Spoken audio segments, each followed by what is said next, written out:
В детском приложении Тайчех появился новый раздел на религиозную тематику. Теперь самые маленькие пользователи смогут изучать новые слова, связанные с религией и мусульманскими святынями. Мы добавили карточки Дин Унсулары, религиозные объекты. В этом приложении дети изучают не только крымско-татарский язык, так и объекты, предметы жизненного обихода. В том числе мы решили добавить немного религии. В новом разделе добавлены флеш-карточки – Коран, мечеть, минарет, ковер для намаза и другие. Их названия озвучены по-крымско-татарски. Минаре, Кур'ан, Сарык. Приложение Тайчех рассчитано для детей от 1 до 4 лет.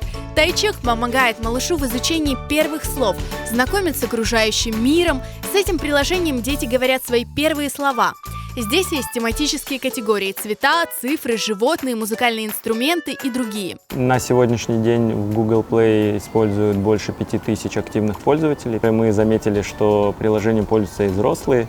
Это те, которые, наверное, изучают как раз-таки крымско-татарский язык на таких базовых предметах. В App Store у нас больше 3500 активных пользователей. Разработчики популярного приложения признаются, из-за большой загруженности им редко удается представлять обновления. Проект социальный больше, и задействовано очень много ребят, которые это делают на волонтерских основах, начиная от дизайнеров, программистов, фотографов, звукорежиссеров и так далее. Всем им отдельная благодарность, потому что они принимают непосредственное участие в развитии этого приложения. Детское приложение Тайчех создано под мобильные платформы iOS и Android, доступны для скачивания на платформах Google Play и App Store.